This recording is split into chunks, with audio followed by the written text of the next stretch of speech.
Hopefully you guys are having a great day today. I definitely wanted to debunk some things that I thought were fun, but people are taking seriously. So we definitely need to give you the actual rules and regulations on this.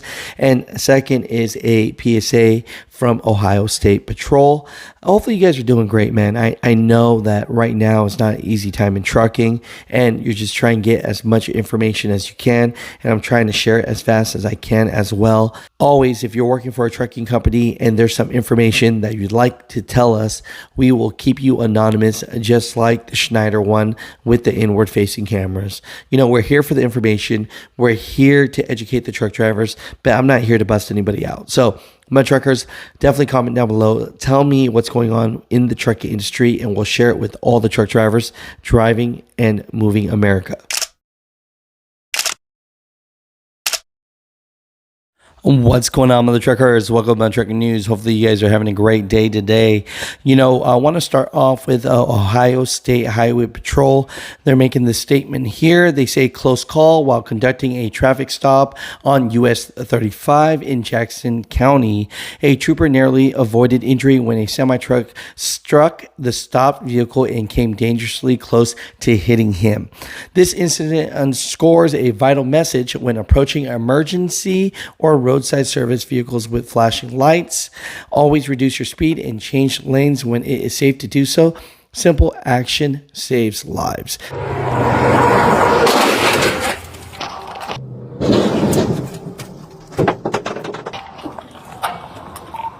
91 Jackson. I need somebody 20 here. A car just struck a car behind me in my cruiser, and I think another. All right, Mutha truckers, there seems to be some confusion here. I actually have a few truck drivers sending me this post, and I thought it would be entertaining to entertain all of you while you are driving or if you are parked for the day. And so this is from a rookie trucker, and when you look at his Facebook account, it actually says that it's just for entertainment. You know, he says right here, right, he posts this on August 5th and says truckers are getting fined for their shoes. You can get in big trouble just because of what's on your feet. DOT officers have started cracking down hard on drivers wearing certain footwear. No warnings, no lectures, just straight citations. It doesn't matter if you've been on the road for 30 years or 30 days. If they catch you in the wrong shoes, you're getting pulled off the road. What they are after: flip-flops, Crocs, sandals. DOT says they can't control an 80,000-pound missile dress for the beach. And I saw this right here, and I'm thinking to myself that this 1000% is just for entertainment only. But when I started going into the comments, I realized that truck drivers really think that this is real. So here's one that says here under the comments that says, "It's about time. I used to get so mad when they would come pick up a tanker from my yard in flip-flops, shorts, and tank tops like they were going to the beach. If you step into my office, you better have boots and a hard hat and a vest, or sorry, better luck next time." Of course, there are drivers now that like to stick to the rules, and one states right here, no such thing as a shoe rule in the DOT manual. If so, show it. And so definitely want to talk about here because there's definitely some confusion, and I just want to make sure that this is something that you understand, right? So a lot of this right here was just satire, but if we're going to go into this, there is quote unquote no federal rule from the FMCSA or in the FMCSA handbook that prohibits drivers from wearing flip-flops, Crocs, sandals, or even going barefoot, right? The FMCSA has no regulation or what kind of footwear a CMV driver wears while driving. Now, that doesn't mean that there aren't certain OSHA rules that can apply, right? OSHA rules do apply in work-related scenarios, like when you're at a loading dock or maintenance facility. OSHA's 29 CFR 1910.136 requires protective footwear like sturdy slip-resistant shoes when there's a risk of injury from failing or rolling objects, punctures, or similar hazards. Now, employers or customers may have their own policies, and shippers or facilities often require closed-toe, slip-resistant shoes for safety reasons. And that's just private companies. They could do whatever they want to do. If you're going to go into their warehouse, if they want you to wear boots or steel toe, then you're going to have to do that, right? Now, here's the interesting thing. If your footwear actually contributes to an accident, for example, if flip-flop got caught under the pedal, law enforcement could cite you under general careless driving statutes, even though the shoe itself isn't on the regulatory ban list.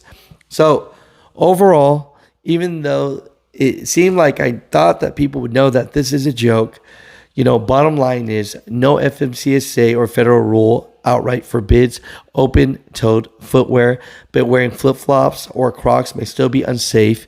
I mean, that's just common sense. But of course, people state for best practices, definitely wear closed-toe, slip-resistant footwear because, what you're doing, you should be professional. And, I understand, look, people do what they do.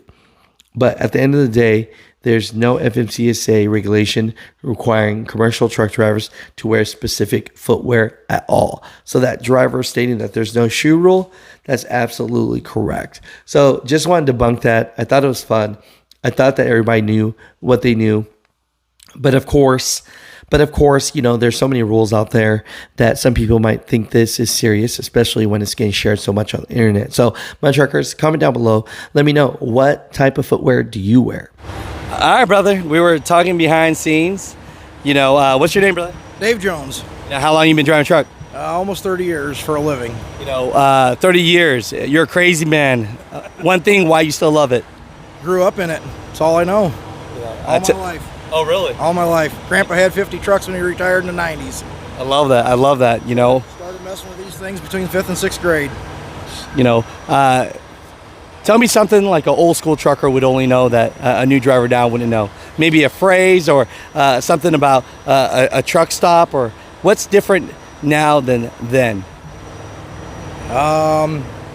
The camaraderie is getting hard to find unless you're someplace like this. This is the only thing that restores my faith in truck drivers. I got you. There's too much of me, not to help each other out. It's I'd like to say it's dying, but you come here and it's still alive. I love that. Still alive here. So that brings me to my next question.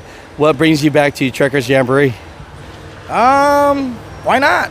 We have the time. We're not super busy right now. Let's show off our stuff. The boss gives us great stuff to drive. And I joked around off camera, but hey, boss, this guy's a great man. I don't know what you're paying him, but we need 10x, okay? 10. Take 2.